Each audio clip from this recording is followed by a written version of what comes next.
안녕하십니까, 형암입니다. 오늘은 우리나라 근현대사에 큰 영향을 끼친 중국 사람 원세계 위안스카이 웬시카이의 사주를 통변해 보도록 하겠습니다. 우선 그의 이름을 보면 세상의 계가를, 즉 세상의 승리의 함성을 울려라 라는 뜻으로 이름만 놓고 보면 호연직이 가득한 이름이 아닐 수 없습니다. 이 사람은 개화기 조선을 마음껏 휘저은 사람이라 당연히 우리의 평가는 박할 수밖에 없고 중국 내에서도 역사상 최악의 한간 중 한 명이라는 평가를 받기도 합니다. 매국노를 중국 사람들은 한간이라고 합니다. 어쨌든 지금부터 그의 삶을 한번 둘러보시겠습니다. 자, 이 사주가 주인공의 사주인데요. 김인현, 계유월, 정사일, 정미시 사주첩경 제6권 262페이지에 암묘제궐이라는 챕터에 소개된 사주입니다.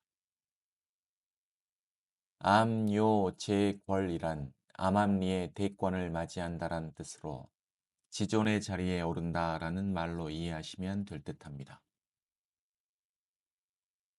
먼저 자강 선생의 설명을 잠시 보시면 첫 번째, 월간 개수 독살이 월지 유금을 깔아 근하여 귀하고 두 번째, 일지 사화와 시지 미토가 정화의 록 오화를 공엽하여 귀한 중 이것만으로 재상이나 장수가 되기 충분한데 일국의 제왕이 되었으니 다음 두 가지 큰 귀함이 암제된 탓이다.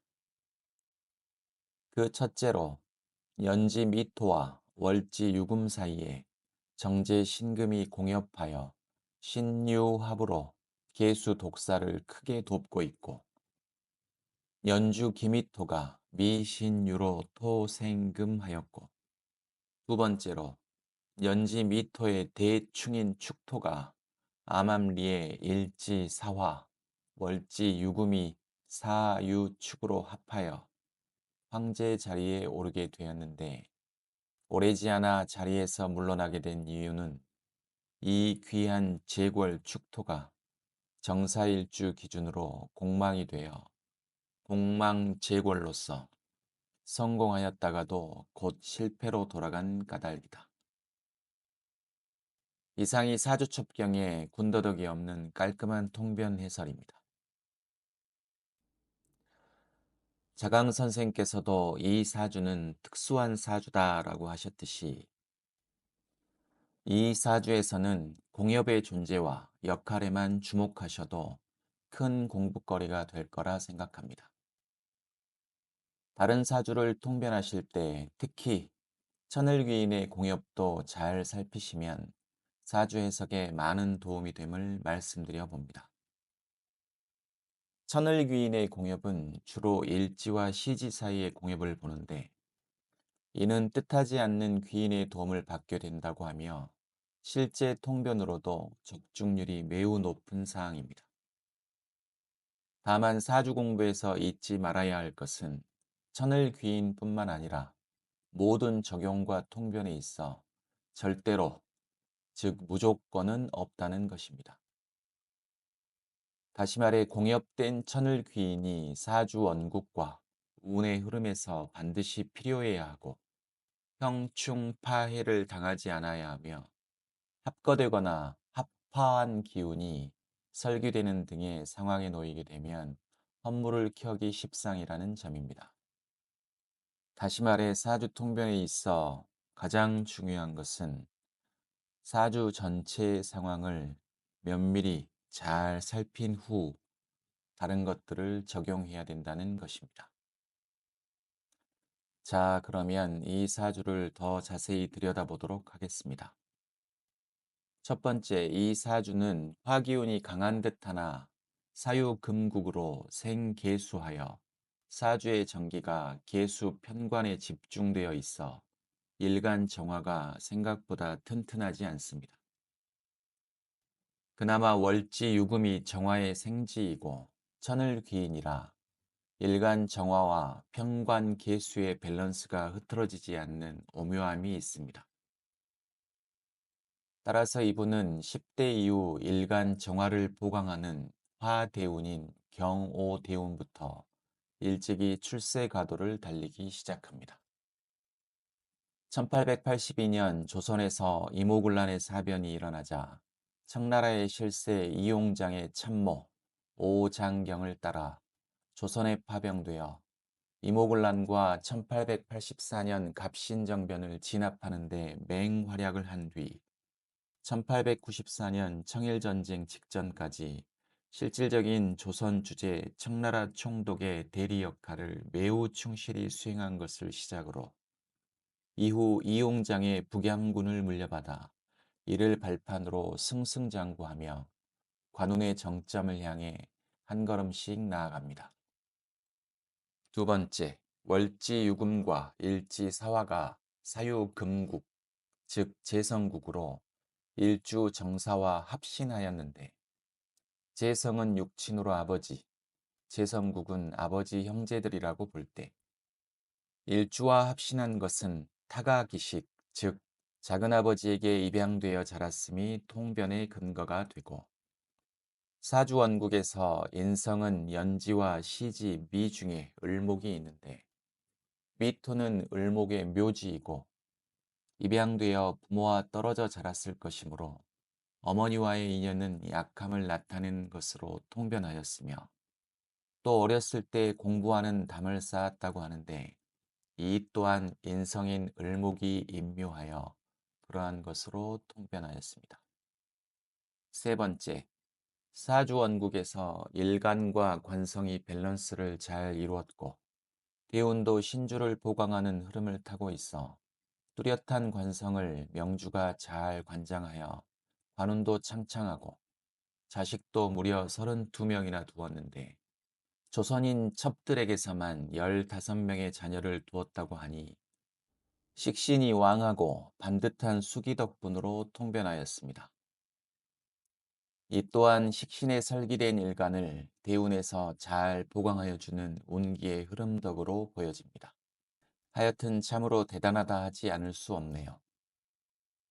네 번째, 이렇듯 월주 계유가 이 사주 통변의 관건이 되는 바 대운과 세운에서 운기의 흐름이 월주 계유와 어떤 영향을 주고받는지 살펴보면 이 사주의 성패를 알 수 있고 아울러 사주 전체를 통변하는 데 중요한 포인트가 됩니다.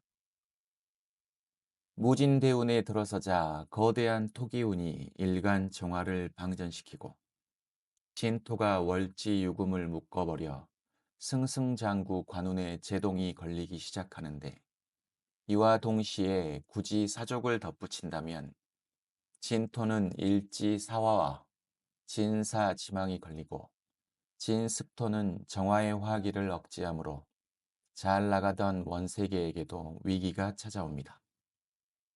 이 대운 중에 대쪽 같은 대신들에게 탄핵의 위기에 직면하였고 1908년 무신년에는 원세계의 막강한 후견인이었던 서태후가 사망하자 영화 마지막 황제로 알려진 푸이가 즉위하게 되는데 이때는 관직에서 물러나 낙향을 해야 했고 푸이의 섭정을 맡은 순친왕은 차제의 원세계를 죽여 후환을 없애려고까지 합니다.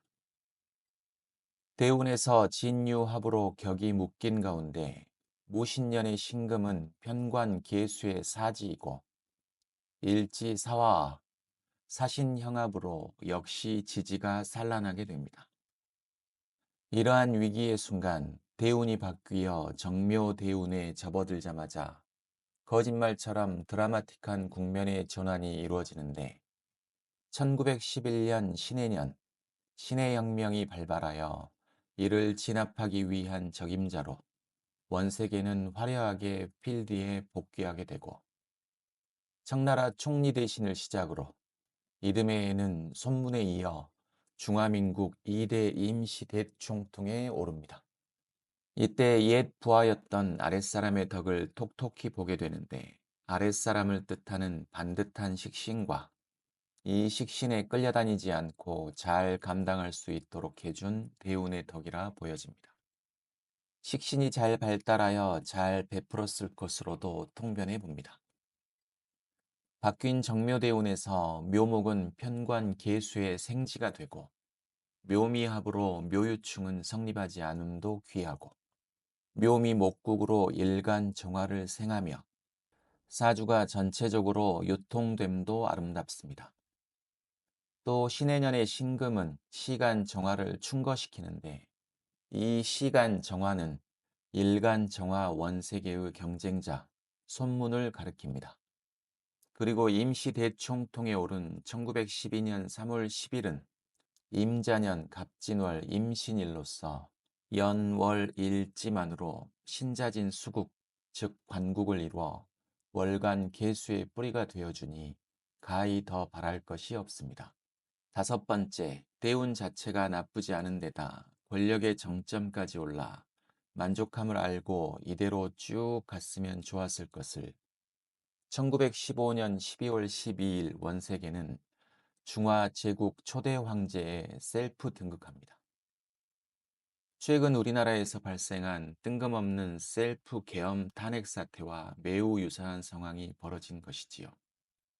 역사의 도도한 흐름을 억지로 되돌리려고 하니 안 먹어도 될 욕을 무수히 얻어먹게 되었고 수많은 손가락질과 질타 그리고 하야 요구에 마침내는 100일도 넘기지 못하고 1916년 3월 22일 그 자리에서 물러나 원래 자리인 중화민국 대총통의 자리로 돌아갑니다. 공화제에서 군주제로, 다시 공화제로 손바닥 뒤집듯 자기 혼자 왔다 갔다 한 것이지요. 이날은 병진년 임진월 신묘일이었는데 진토와 묘목이 두 개씩 중복되어 자연까지 더해져 지지 전체가 대혼란에 빠지게 됩니다. 어쨌든 욕을 많이 먹어서 그런지 하고 싶은 것을 하지 못한 스트레스인지 이 해프닝을 겪으면서 원세계는 건강이 급격히 악화되어 같은 해 6월 6일 허망하게 급사합니다. 병증은 요독증이라 하는데 신장병이라 생각하시면 되겠습니다. 운명한 날이 병진년 갑오월 계묘일인데 진토가 유금을 잡고 갑목과 묘목이 계수의 기운을 빼내는 동시에 사오미 화국으로 사주의 열기가 가득해지는 중 오묘파, 묘유충 등 안 좋은 것들이 한데 겹쳐 계수가 말라버리니 신부전으로 운명을 달리한 것으로 보여집니다.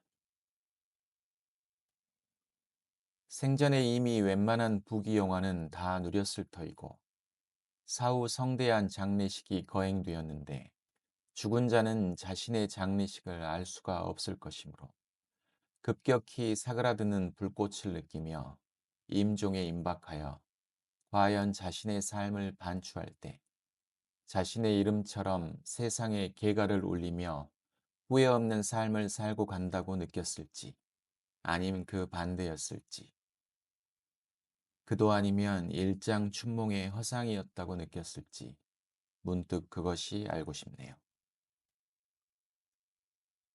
오늘 영상은 여기까지입니다. 오늘도 시청해 주셔서 감사합니다.